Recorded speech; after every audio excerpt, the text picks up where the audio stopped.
Welcome back. We're now going to be hearing from Natalie Mumford of Sudbury Silk Mills. You may remember that Natalie was one of our panellists at last year's conference, and today she's going to share with you the lessons they've learned from the process of obtaining OEKO STeP certification. And Natalie is joined by Lucy Murphy from Shirley Technologies, the UK's OEKO certifying body. Natalie. Hello everyone. Couldn't have done too bad a job last year because I've been invited back, so thanks for taking your seats after coffee and bear with us until this through to lunch. Adam's already introduced, but I'm Natalie from Sudbury Silk Mills and this is Lucy from Shirley Institute who'll be joining in with the presentation a little bit later on. So, Sudbury Silk Mills have been at the forefront of silk weaving for about 300 years and 10 generations, so I think we might win that one in the room, but raise your hands if you think you can give us a run. We always enjoy watching a panel as they talk, sort of argue over 200 years, 250, so we like to swoop in at the end and take 1720 from them. So we've been working really towards our key purpose, which is growing a sustainable, profitable business and keeping employment in Sudbury. So it's really important for us that we engage with that community. There's a lot of livelihoods that we support, and that's, with all family businesses, as you heard today, a really important element of their kind of core values. We've got 3 businesses that we've from Sudbury Silk Mills. Hopefully some of you will be familiar with these. We've got Stephen Walters, best known for luxury fashion and accessories, and then we've also got Humphreys Weaving, who are best known for historic recreation and special project work, and then David Walters, who do luxury wholesale furnishing collections. I've just got a short video from the mill here.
That's the soundtrack that's in our heads that goes over the clattering of all the machinery and the noisy stuff that you'll all be used to in a mill. I wanted to tell you about our kind of journey and our approach to sustainability and a bit of the context before we jump into the Ecotext, because it's really important to how we've managed to deliver such a complex qualification. So we weave around one unique product every hour. We're quite unique in that we have a lot of fibre types that we're working with. Lots of silk is probably what we're best known for as a silk weaver, but we do have other fibres as well. You'll see around 25 new bespoke designs coming through the design department every week, and that really is our niche within the market, is taking the customer brief and converting it. And it can be for very short orders, so for one couture outfit on the catwalk. We have around 2,000 SKUs of stocked yarn in our yarn stores, so a lot of yarn on site, and we don't weave fabric for stock, which equates really to around 20,000 different products every year. So there's a huge complexity in what we're doing on a day-to-day basis. One of our key focuses, as you will have heard throughout today, is making it a great place to work.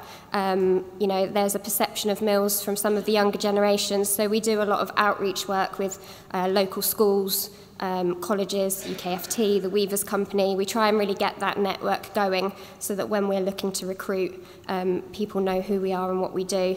So we have about 1,500 years of experience coming through the mill door every day.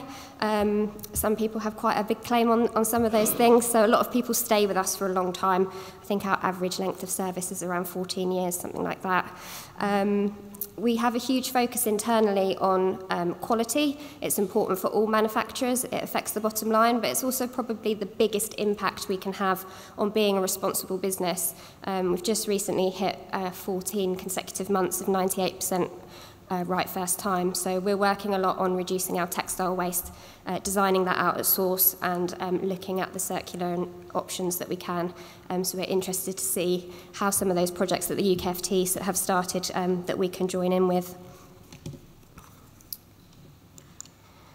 Our approach really has been quite ambitious for what is a relatively small business. We have 100 employees on site.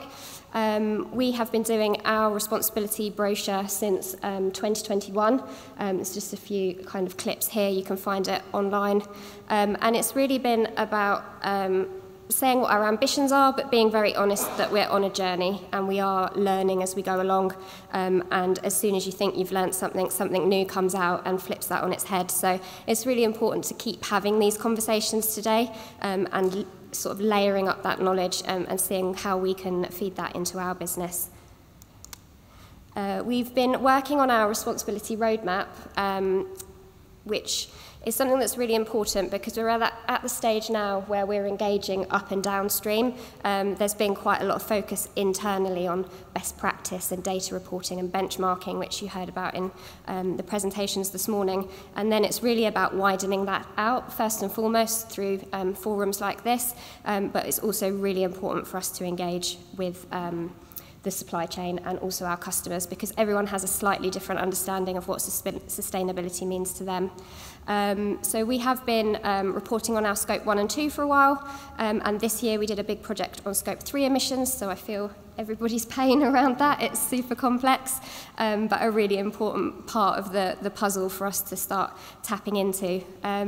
We first sort of decided on OEKO STeP back in 2019, and we really had a company-wide push on that in 2022 and did our audit this year. So you'll see the kind of forward view on the map is to engage with our supply chain about what that means to us, things we've learned that they can adapt and how we can support them in their journey. We have some huge global suppliers and we also have very small sort of 1 or 2 people companies that we work with, so it's important for us to try and support everyone as best we can with that. We are predominantly a fabric weaver, but we do have yarn dyeing on site and also some finishing, so that opens up the scope of the questions that we needed to answer on Ecotex. And as with Johnston's earlier, you think, oh, I've got 5 questions to go, yes. And then you answer it and it says, oh, here's 10 more. So I'm kind of used to how that mushrooms out, but it's all really worthwhile to really deep dive what you're doing as a business and really kind of map that out in a more organised way.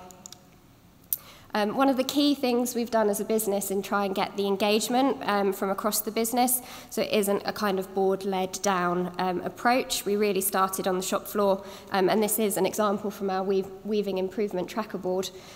So we have core pillars that we're working towards, which we'll talk about, and then everybody has the chance to kind of put in their ideas and their knowledge. So each of these relate. We've got people, quality, responsibility and productivity, and there really is a great sense of ownership when you can see it up on the board and people put an idea and they see that it's moving forward, and then great celebration when they finally get into the completed column. So we recognise not everyone is sat at a computer and dealing with spreadsheets and Gantt charts, so it's trying to find ways that everyone feels like they can have ownership and involvement in this process. Where we do need slightly more focused energy, or it's a higher level change that we're trying to implement into the business, we use a steering group structure. It's not unique to us, but it has been absolutely fundamental in being able to deliver some of these higher level projects. So steering group is a decision-making group. They scope opportunity and risk and then set the priority for the business. And it's really important that this isn't solely for leadership. So, you know, it's really based on merit. So we have some people in that team really making quite high-level decisions They in turn can then form working groups, which again is membership through passions, through skills, commitment. You don't need all three. So we're really trying to get everybody involved in that, and we have got in the responsibility team people from the shop floor, people doing warping, weaving, so they really feel part of that bigger conversation. The steering groups we have within the business are people, so working on engagement, that's really important. We've talked about skills today, so it's trying to grow that knowledge and that recruitment. Responsibility had a key focus on OEKO STeP, and then also the textile waste and carbon footprint work that we've been doing. Quality is improvements in raw material processes and right first time, and then in productivity we have some fairly cool robotics and systems things that happen now, so he's part of the team as well, and kind of yarn seasonal review elements. It's that mechanism of lots of people contributing in their own way that has enabled us to deliver just some of these projects in the last 12 months. I think if we had had this list of things to do at the start of the year, we would have thought absolutely impossible, there's no way. But by kind of breaking it down and focusing the energy and taking each thing in turn, we've managed to get through quite a lot in the last year, which is great, and STeP has really been a fundamental part of that work. So the reason that we chose OEKO STePs, it was tangible and a practical framework, so we could work through the system and work through the questions, see how we were progressing. It's very specific and measurable, and it is designed for the textile industry, so all the sections were relevant really, which helped us to kind of apply it to our business. Wide-reaching, 6 pillars. I don't know if OEKO and STeP got together on that one, just to keep it simple. But you know, it's important for us to cover all these areas as a business, and we felt that STeP would really do that for us. It's independently certified, which is important to us, that we can demonstrate to our clients and our supply chain the good work that we've been doing internally, and STePs allows us to do that in a credible way, which is really appealing to the market that we work in, where this is really a key priority for them.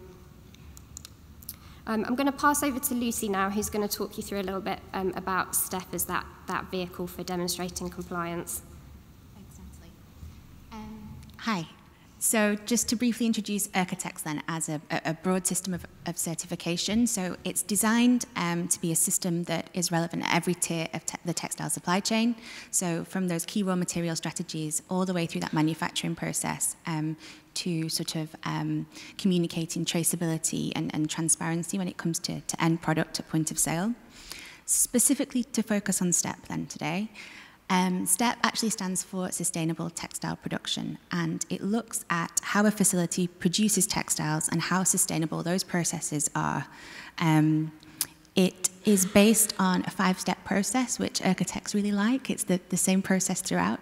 There's the application phase, which is the sort of data collection at the beginning, then the assessment process. So we collect a lot of information about the processes and the operations, really deep dive into consumption, footprint. It actually marries into a back office tool that we have called the Impact Calculator that OEKO developed quite recently, which acts as an LCA, so we're able to produce certain metrics about carbon and water consumption and footprint through that assessment process. Then we have the audit component, so a physical site visit that's conducted by one of our independent audit team. They look to ascertain that everything that's been disclosed to us is true and relevant. Then we have what we call the reporting phase. So we work then with the facility to report on what we've seen at audit and all the data that we've collected. And then on successful audit, the certification is issued. The certification in itself looks at 3 key themes. So it looks at the chemical, the human ethical, and the environmental. So it's certification that looks at 6 cornerstones of the business to really bring information together about operations to those themes. How a company scores is assessed under those key modules, and we produce a percentage score. at the end of that. So ultimately, a facility can then share that percentage score with their customer, so a brand, a retailer, and it allows the brand or retailer to benchmark their suppliers against each other. So one supplier may be performing at about 86%, perhaps another is around 60%, and it becomes sort of a communication advantage then at that point to talk about how well your facility performs. We have conformance levels, so we have level 1, 2, and 3. Level 1 is what we class as minimum requirements, so the facility is meeting requirements, but maybe there's some work still to do. We have level 2, which we call good, and level 3, which we call excellent. Sudbury Silk Mills recently certified to excellent, so you guys are doing a great job. And as well, I think it's worth mentioning that those conformance levels also relate directly to the ZDHC conformance levels, allowing a company or a facility to communicate how they work across different schemes as well that are sort of relevant within the textile industry. So with all of these qualifications, they are complex, and you maybe don't know what you're signing up to at the beginning and exactly how that journey is going to go. So we did have quite a few challenges along the way. It's obviously great that we've been certified level 3 and we're the first UK mill to do so. So I kind of share some of our learning with you, so hopefully make your path a little bit easier. We did completely underestimate the time and complexity. We don't have a sort of dedicated sustainability person within the business. It's really managed through that steering group structure. So it's lots of people doing a multitude of jobs, just chipping away all the time. So we kind of, I'd say, read the standard. Again, it's available online. You don't have to sort of sign up first, and really read through that and make sense of it. Have team meetings, discuss what you think that might mean, and kind of see where you know you have those systems and processes and where there might be work to do to build improvement. That would have really helped us if we'd spent a bit more of that time up front. We did suffer a little bit with a lack of onboarding at the beginning, being the first UK mill to do so, but since we met up with Lucy and Joe at a recent conference, it's been quite different, so I'm sure you would have a different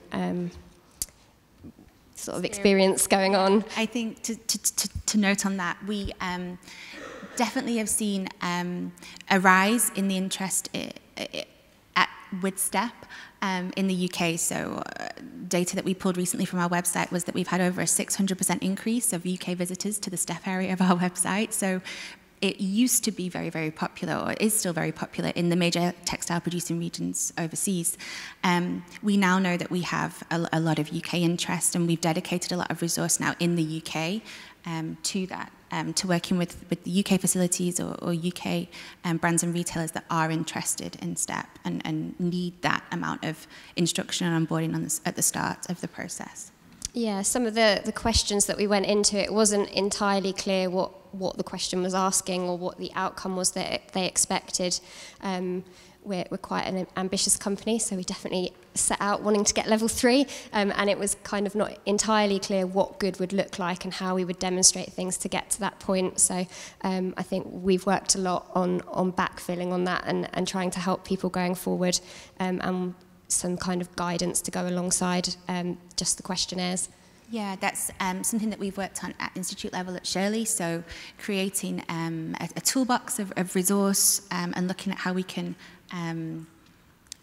guide our applicants, and it's really clear and key to be nuanced about that process, because we need to sort of maintain the integrity of the scheme, but also allow our customers an amount of guidance, because the standard is robust, it's comprehensive, there's a lot to sort of understand, especially if you're trying to do that alongside other projects.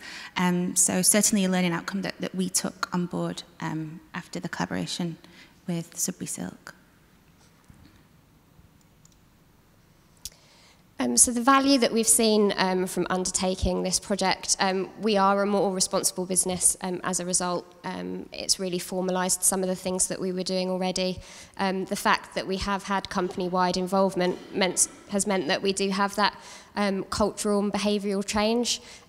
So in our first sustainability brochure in 2021, we sort of started out by asking all of our people, what does responsibility and sustainability mean to you?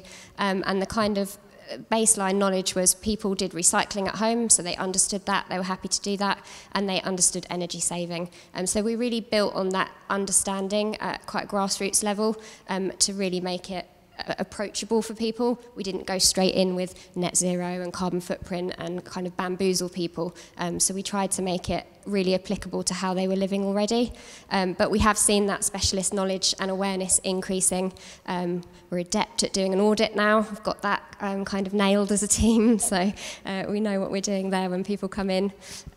We've got this increased capability to respond, so it kind of preempted the customer need for this on-site audit, desktop audit reporting, and it meant that when we have had these customer projects and questions come in, we're actually like, oh yeah, we're doing that already, and we can answer that, and that's fine. So it's really helped us get ahead of the curve, very relevant to high-end luxury, and just a way to demonstrate what we're doing in internally to our external audience, which has been really important. There's a couple of testimonials here that we asked after we found out that we had got the certification. So on the day of the audit, the auditors kind of hung back a little bit and saw everybody coming into work, and they said they'd never seen so many smiling people. So that was a good start. But we wanted to ask afterwards how everyone felt about the certification. And actually for us, everybody was asking, how's it going? Can we help? Do you need anything? Be it a cup of tea or, you know, quick little thing done on the side that we might need as we go along. And then when we said that we had the certification, there was cheers. You could hear that kind of rippling through the offices. I got lots of high fives, as did the rest of the team afterwards. So it was really something that people felt ownership of, even if they felt like they hadn't directly contributed a piece of work. They had all done so on a daily basis. So we asked a few people what they thought, and the thing that really impressed me was that kind of deeper understanding and that kind of stretched language. So we'd gone from turning off light switches and you know, recycling at home to people knowing what OEKO is, knowing about climate change and using carbon footprint in quite normal everyday conversational language. So for me, that was one of the most rewarding parts, that people really did genuinely bring into it, and they've been learning as they go along without realising, which is always the easiest way to do it.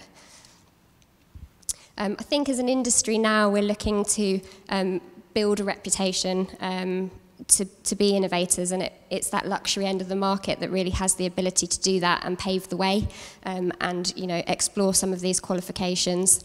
Now that we have the certificate, it was good to be booked for today. It gave us a bit of a focus for an endpoint, but we really now have sort of the work starts again. We do need to engage with our supply chain, and we do need to engage with our customers. And what we really want is for the content of these certifications to be valued and dovetailed together. And I think that's the work that the UKFT are really pushing forward, that people value the content and not just the stamp, and they really understand what all these qualifications offer, how they overlap, how they're different.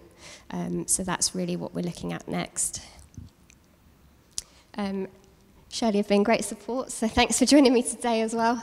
And we're both around throughout the day if anyone's got any specific questions about OEKO.